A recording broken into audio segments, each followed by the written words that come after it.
क्या होगा अगर एक ही पॉलिटिकल पार्टी के दो नेता सेम मुद्दे के ऊपर अलग अलग स्टेटमेंट दें? नतीजा कुछ भी हो, एक बात तो क्लियर होगा कि दोनों में से कोई एक ही सच बोल रहा है। बिना परमिशन के इन्होंने काम शुरू किया 1950-60 जैसे बोले 2010 में शुरू आया सर, मेरे पास पूरा मैं रिकॉर्ड में यहाँ भी दूंगा सर। उसके बाद अवैध निर्माण किया गया, विवरण जो है 2010 में जब केस चल रहा था तो 2019 तक 4 मंजिलें कैसे बनी सर? प्रशासन कहाँ से हो रहा था? म्युनिसिपल कॉर्पोरेशन कहाँ से हो रहा था सर? हिमाचल प्रदेश के कांग्रेस का कहना था कि शिमला के जिस मस्जिद को लेकर इतना विवाद हो रहा है वो 1960 से पहले ही बना था और उस एरिया में कोई टेंशन नहीं है। जबकि कांग्रेस पार्टी के ही rural development minister Anirudh Singh का कहना था कि ये मस्जिद 1950s के आसपास नहीं बना है, बल्कि ये 2010 में इलीगली बनाया गया है और साथ में उस एरिया के मार्केट में औरतें जाने से डरती हैं क्योंकि उन पे भद्दे कमेंट पास किए जाते हैं और मैंने खुद पर्सनली विटनेस किया है। और इसके साथ में ये लोग इलीगल एक्टिविटीज में भी इन्वॉल्व होते हैं और इसके बाद यहाँ पे वाइल्ड कार्ड एंट्री हो जाती है वक्फ बोर्ड की और उसके बाद जो मामला है वो कोई और ही टर्न ले लेता है। तो आखिर चल क्या रहा है हिमाचल प्रदेश के अंदर, चलिए डिटेल में जानने की कोशिश करते हैं। तो इन सब की शुरुआत होती है 30 अगस्त 2024 को, जब विक्रम सिंह जो कि एक बिजनेस ओनर है, उनका कुछ मुस्लिम्स के साथ विवाद हो जाता है और उसके बाद मुस्लिम्स उनके साथ मारपीट करते हैं, उनके सर के ऊपर डंडे से हमला किया जाता है जिससे उनका सर फट जाता है और उनको 14 टाँके लगते हैं। इसके साथ साथ जो उनके आसपास के और जो ट्रेडर्स होते हैं उनके साथ भी मारपीट की जाती है। अब इतने सारे जो ट्रेडर्स थे इनके साथ मारपीट करने के बाद वो मुस्लिम्स संजौली के मस्जिद में जाकर छिप जाते हैं या फिर कह सकते हैं कि उनको छिपा दिया जाता है और फिर पता चलता है कि ये मुस्लिम्स आउटसाइडर्स हैं, मतलब कि ये जो मुस्लिम्स हैं वो यहाँ हिमाचल प्रदेश के नहीं है, वो बाहरी हैं। अब इसके बाद एक एक करके जो हिंदू लोग होते हैं वो एक दूसरे से कांटेक्ट करते हैं बाय फोन, बाय व्हाट्सएप और एक जगह पर इकट्ठा होते हैं। इसके बाद सभी एक साथ आवाज उठाते हैं और इन पे कार्रवाई हो इसकी मांग करते हैं और मस्जिद के बाहर भीड़ इकट्ठा होने लगती है। अब जब इस प्रोटेस्ट में लोग जुड़ते जा रहे थे तो पुलिस को खबर मिलती है तो वो कुछ लोगों को अरेस्ट भी करते हैं जिसमें 18 से कम साल के मुस्लिम्स भी इंक्लूड होते हैं। इसके बाद जो हिंदूज प्रोटेस्ट कर रहे थे वो डिमांड करते हैं कि जो मस्जिद है वो इलीगल है, इसलिए यहाँ से इसको हटाया जाए। अब ये सब कुछ देखकर पुलिस प्रशासन इस एरिया में बैरिकेडिंग वगैरह लगा देती है ताकि जो मामला है वो थोड़ा ठंडा रह सके, ज्यादा बढ़े ना। अब ये जो मस्जिद है इसके बारे में आपको डिटेल बताऊंगा तो आपके मन में सवाल उठेगा कि आखिर ये हिमाचल प्रदेश के अंदर चल क्या रहा है और ये हिमाचल प्रदेश की गवर्नमेंट कुछ काम करेगी भी या ये लोग सिर्फ और सिर्फ फ्रीबीज बांटकर हिमाचल प्रदेश को भिखारी बनाने में लगे हुए हैं। तो ये जो मस्जिद है हाल ही में इसको और ऊंचा बनाया गया है जबकि इसके ऊपर नोटिस इशू किया हुआ था और जब ये मामला गवर्नमेंट तक पहुंचता है तो इसके बारे में बात होती है और कांग्रेस के दो नेता के बयान एक दूसरे से एकदम अलग दिखाई पड़ते हैं। कांग्रेस के एमएलए हरीश जनार्थ ने कहा कि ये मस्जिद 1960 के पहले बनाई गई थी लेकिन 2010 में इसके 3 फ्लोर और कंस्ट्रक्ट कर दिए गए जो कि वक्फ की प्रॉपर्टी पे थे और कुछ लोग इस पूरे मामले को बस भड़का रहे हैं। वहीं पे कांग्रेस के rural development minister Anirudh Singh ने कहा कि ये मस्जिद 1950s में नहीं बनी है और इस मस्जिद को बनाने के लिए क्या परमिशन ली गई थी। मैं किसी कम्युनिटी के खिलाफ बात नहीं कर रहा हूं पर इन लोगों ने इस मस्जिद को 2010 के बाद बनाना शुरू किया था, वो भी बिना परमिशन के। इसके बाद 2500 स्क्वायर फीट का अनऑथोराइज्ड कंस्ट्रक्शन हुआ और 2012 में इसके लिए कोर्ट सुनवाई भी हुई लेकिन फिर भी इस मस्जिद का काम चलता रहा और 4 फ्लोर्स और इलीगली बना दिए गए। तो जब मामला कोर्ट में पहुंचा था तो इन लोगों ने 2019 तक 4 और फ्लोर्स कैसे बना दिए। ये सरकार क्या सो रही थी? इनके नाक के नीचे ये सब कुछ चल रहा था लेकिन इन्होंने कोई भी एक्शन नहीं लिया और जिस जमीन पे इस मस्जिद को बनाया गया है वो जमीन भी हिमाचल प्रदेश गवर्नमेंट की है।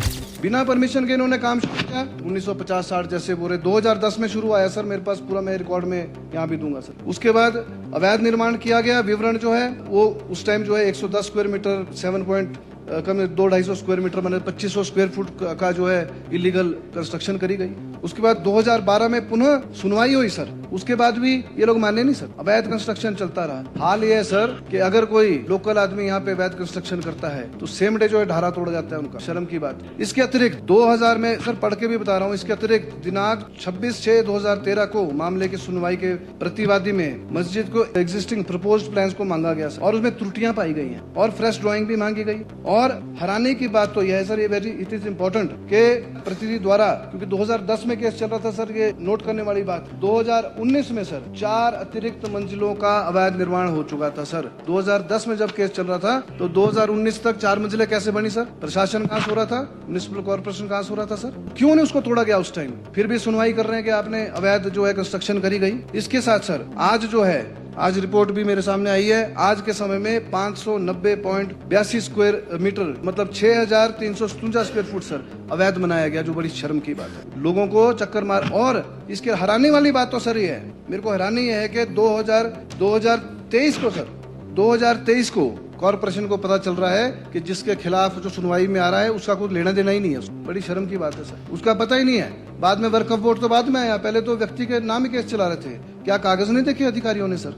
ये मतलब हैरानी वाली बात है सर। 10 साल बाद उनको ध्यान आ रहा है कि जिसके खिलाफ केस है वो तो प्रतिवादी बन ही नहीं सकता sir, he can not respondent बन ही नहीं सकता। उन्होंने वर्क ऑफ बोर्ड को सर उस टाइम जो है वो ट्रांसफर किया गया।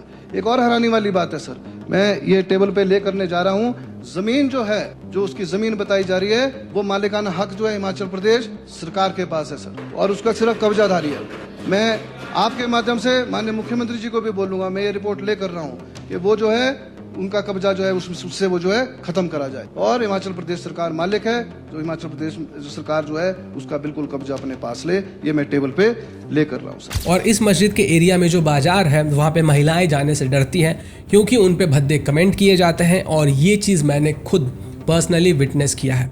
और ये लोग इलीगल एक्टिविटीज़ में भी इन्वॉल्व हैं, इसलिए इस पूरे मामले की जांच होनी चाहिए कि आखिर चल क्या रहा है। इसके साथ साथ अनिरुद्ध सिंह ने कहा कि बहुत सारे बाहरी लोगों को बिजनेस रन करने के लिए लाइसेंस दिया जा रहा है जो कि इलीगल है, और ये खुद कई लोगों को जानते हैं जो कि बांग्लादेशी हैं। अब एक इंटरेस्टिंग फैक्ट मैं आपको बताता हूँ। इस मस्जिद के विवाद को लेकर 14 साल हो चुके हैं और 44 हियरिंग अब तक हो चुके हैं, लेकिन अभी तक कोई भी निष्कर्ष नहीं निकला है। वो आपको पता है ना, सिर्फ तारीख पे तारीख मिलती है लेकिन कोई जस्टिस नहीं मिलता। आदित्य सिंह ने यह भी कहा कि इस मस्जिद के एरिया में चोरी चकारी बहुत ज़्यादा बढ़ गई है और लव जिहाद केसेस भी बढ़ने लगे हैं।